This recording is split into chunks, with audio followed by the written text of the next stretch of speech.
లోపల ఉండాలి కానీ బయట ఉండొద్దు. కానీ కాంగ్రెస్ పార్టీకి మొదటి నుంచి అలవాటు ఏంటంటే ఈ అంతర్గత ప్రజాస్వామ్యం ఏంటంటే విశృంఖలత ఎక్కువ ఉంటుంది ఎప్పుడు చూస్తుంటాం కదా. దానిలో భాగంగా చూసుకుంటే మనకు కొండా సురేఖ కూతురు మాట్లాడింది కదా, ఇది అంతా ఇప్పుడు అంత నివేదిక అయిపోయింది. కన్ఫెషన్ సంఘం నివేదిక ఇచ్చింది. ఆ తర్వాత మహేష్ కుమార్ గౌడ్ గారు కూడా మరి అధిష్టాన వర్గం పంపింది, రిపోర్ట్ పంపింది. స్పష్టంగా చిన్నాటి మీద అలాగే కొండా సురేఖ గారి మీద చర్య తీసుకోవాలని రిపోర్ట్ చూసాం. కనుక అది కోర్టు, ఆ కోర్టులో ఉన్నప్పుడు ఇప్పుడు కొత్తగా మళ్ళీ ప్రధాన మీద నిన్న భట్టి విక్రమార్క గారిని అనుకోకుండా కాకతీయంగా ఇటేమో కొండ మురళి గారు కావడం జరిగింది. దానివల్ల మళ్ళీ కొత్తగా సమస్య ఆయన ఫస్ట్ ఆయన కొండ మురళి ఏమంటారంటే పార్టీ మనమైతే పార్టీలో లేదు, ఆయన ఏం మాట్లాడినా మాకేం సంబంధం ఉంటుంది ఆయన మాట్లాడిన దానికి అనే మాట కొండ మురళి ఉంటుంది. 38 ఏళ్ళ అమ్మాయి, దానికి 15 ఏళ్ళు కొడుకున్నాను, వాళ్ళు వరల్డ్ ఛాంపియన్. ఎటువంటి అప్పుడు ఎవరి స్వతంత్రం వాళ్ళకి ఉంటుంది కదా, మా ఇంట్లో ఉండడం లేదు కదా. అటువంటి పెళ్ళై వేరే కుటుంబం పెట్టుకున్నామే గురించి మేమేట మాట్లాడతాం, అది స్టేట్లో అరికట్టం లేదు కదా అని ఒక మాట అన్నారు. గతంలో ఉన్నప్పుడు కూడా అదే ఆదరణ చేసుకుంటూ సందేశం ఇచ్చింది, నోటీస్ సందేశం ఇచ్చింది. ఇప్పుడు ఏంటంటే ఈ ఇద్దరి మీదనేనా అంటే ఇప్పుడు చిన్న దేవుడు రాజకీయంగా పెద్దగా పాల్పడి లేకుండా అయింది, కొంచెం పాత కాంగ్రెస్ అయింది కనుక ఆయన పెద్ద విలువ లేదు. మేఘారెడ్డి ఇప్పుడు మొత్తం చూసుకుంటుంది, రేపు అవసరం మేఘారెడ్డి గెలిపిస్తారు కానీ చిన్నారెడ్డి అసలు అయ్యేది కాదు అనే మాట మీరు కనిపిస్తున్నది. చిన్నారెడ్డి తీసుకుంటాం సరే, ఇవన్నీ 3 సార్లు వేటు పడుతుంటే 3వ కూడా తీసుకోకపోతే కప్పనే ఏమేమి తీసుకుంటారు. మరి రాజగోపాల్ గారి సంగతి ఏంటో ఆడుతుంది. కాంగ్రెస్ పార్టీలో రవి చెప్పాలంటే గతంలో అభ్యంకి దయాకర్ చర్యలు తీసుకున్నప్పుడు దాన్ని అంటే చర్యలంటే ఆయన సంజయ్ అడిగారు, రకరకాల వేధించారు. ఆ తర్వాత మొన్నటి తుంగతుర్తి టికెట్ కూడా ఆయన నిరాకరించి ఇవన్నీ చూసాం కదా. అటువంటి అప్పుడు మరి అట్లాగే మన కత్తి వెంకటరావు గారి మీద కూడా ఆ మధ్య గారు అట్లా చూసుకుంటే చింతపండు మీరు మనకు తీర్మానం అని చేశారు. అంటే బీసీలకు ఎస్టీలకు కొంచెం వ్యతిరేకమా అనే మాట వీళ్ళందరూ తీసుకొస్తున్నారు దేవుని మాట్లాడారు. కనుక రేపు పొద్దున బీసీ టాపిక్లో చూపెట్టుకునే కొండ సురేఖ కూడా అదే ప్రాముఖ్యాన్ని వాడుతామనుకుంటున్నాను. ఎందుకంటే నా ఉద్దేశం అయితే ఇప్పుడు వెంటనే ఏం చర్యలు ఉండాలనుకుంటున్నాను. ఏదైనా కాంగ్రెస్ పార్టీ ఏం చేస్తా అంటే కొంత కాలం వేచి చూస్తుంది, అంటే సమయం వచ్చేదాకా సందర్భం వచ్చేదాకా చూస్తుంది. నా ఉద్దేశం వెంటనే కొండ సురేఖ సస్పెండ్ చేయడం మంత్రివర్గ పార్టీ చేయడం. మంత్రివర్గ పునర్వ్యవస్థీకరణ పేరు మీద మాత్రం వీటి ఇద్దరికే కాదు, ప్రణాళిక సంఘం ఉన్న ఉపాధ్యక్షుడిగా ఆయన తీసేయడం వీటి. కానీ మంత్రివర్గాన్ని తీసుకోవడానికి కొంత టైం తీసుకుంటుంది. తీసుకొని ఏం చేస్తారంటే మనకు వేరే మంత్రివర్గం జత చేసి తీసేస్తారని అనుకుంటారు. అంటే మన తల్లి కదా, ఆ పిల్లలిద్దరు కొట్లాడుకొని వస్తే మనం చిన్నవాడిని చేస్తుంది, పెద్దవాడిని కదా, చిన్నవాడిని కొట్టి పెద్దవాడు భయపడతారని చెప్పి ఇక్కడ కూడా ఏం చేస్తారంటే పెద్దవాడికి మొదలు పెట్టారని చూపిస్తారు. అంటే అది ఇక్కడ ఉన్న మంత్రివర్గంలో 3-4 వేటు పడతాం.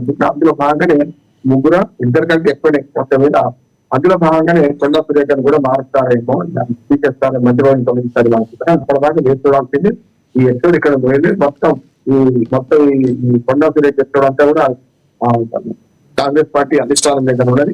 అధిష్టానం చాలా జాగ్రత్తగా అడుగులు వేస్తున్నది నేను అనుకుంటున్నాను. మల్లికార్జున ఖర్గే గారు ఇప్పటికే కొండ మీద కలిసి వచ్చారు, సురేఖ కూడా కలిసి వచ్చింది. ఇప్పుడేమో కొండ మురళి భట్టి విక్రమార్క గారు చూస్తారు. ఇందులో కొంచెం మతలం ఏముందనుకుంటున్నారంటే భట్టి విక్రమార్క గారు కూడా కొంచెం అసంతృప్తితో ఉన్నారు ముఖ్యమంత్రి. అయితే ఇక్కడ సార్ రామ్మోహన్ గారు, ఎక్కడైతే ఇప్పుడు రేవంత్ రెడ్డి గారి మీద ఆయన సీఎంగా ఉంటాను గిట్టని వాళ్ళు ఎవరన్నా కొంతమంది ఒక వర్గంగా చీలే అవకాశం ఏమైనా ఉందంటారా? ఎందుకంటే ఇప్పుడు రాజగోపాల్ రెడ్డి లాంటి వ్యక్తులు, కోమటిరెడ్డి రాజగోపాల్ రెడ్డి లాంటి వ్యక్తులు కూడా వెళ్ళి కొండ సుస్మిత సురేఖ వాళ్ళని కలవటం, ఇవన్నీ ఎలా చూడాలంటారు దీన్ని?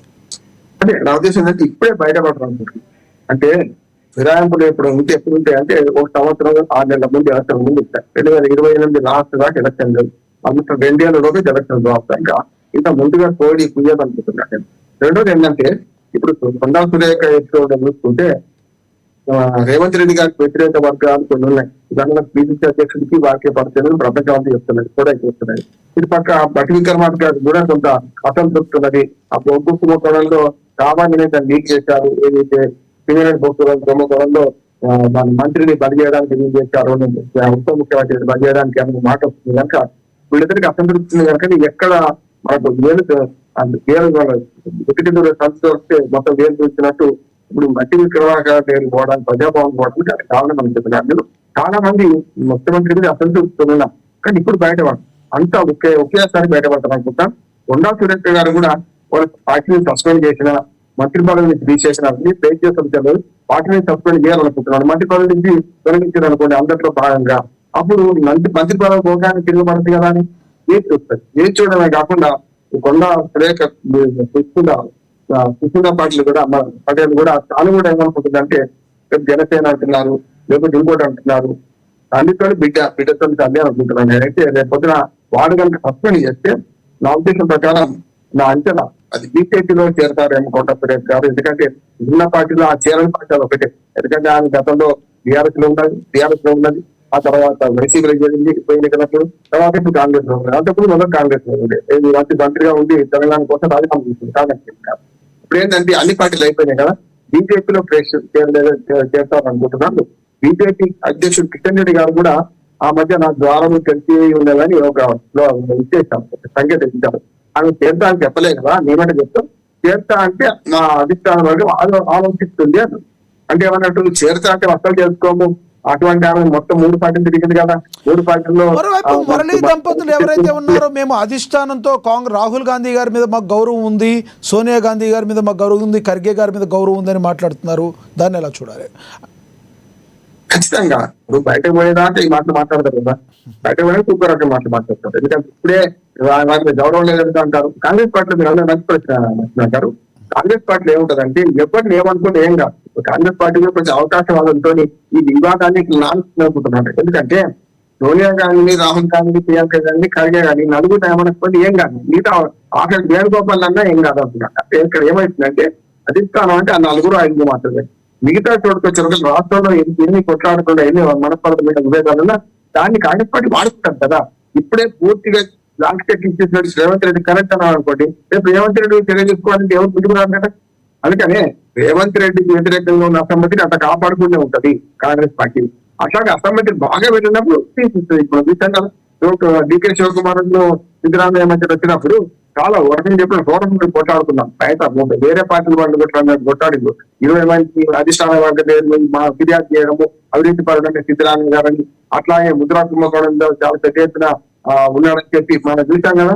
అందుకని ఏమంటా అంటే అదే సెట్ అయింది కదా. ఇక్కడ కూడా ముఖ్యమంత్రి అంతా మేము అనుకుంటున్నాను. కానీ ఈ చెక్ అండ్ బ్యాలెన్సెస్ లో ఖచ్చితంగా రేవంత్ రెడ్డి వ్యతిరేక వర్గాన్ని అట్లా పెంచి పోషించే పని కాంగ్రెస్ అధికార వర్గం చేస్తుంది. ఒక్కసారి ఇప్పుడు సుస్మిత గారు చేసిన వ్యాఖ్యలు ఏవైతే ఉన్నాయో, రామ్మోహన్ గారు ఒక ముఖ్యమంత్రి స్థాయిలో ఉండి ఈ రోజున తెలంగాణ ప్రజలకు ఒక తండ్రిల పాత్రలో ఉండే వాళ్ళని కొంత అగౌరవంగా మాట్లాడటాన్ని ఇది ప్రజలందరూ కూడా వ్యతిరేకించే అవకాశం ఉందంటారా సుస్మిత గారి మీద?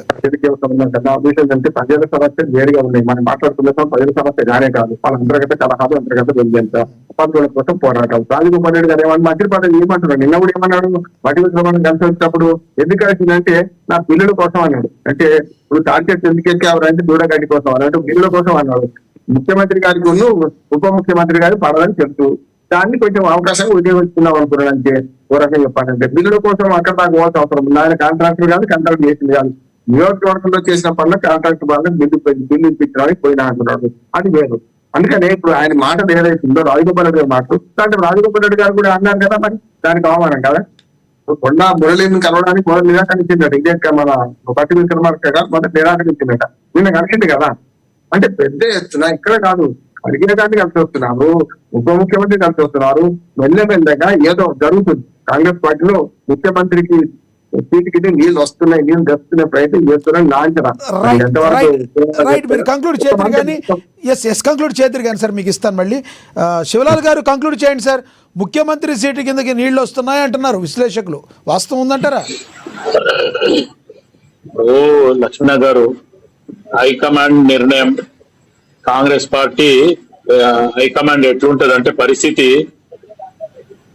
ఈ రోజు రాత్రి వరకు కూడా 12 లోపల వరకు కూడా అధిష్టానం ఏం ఆన్సర్ ఇవ్వదు.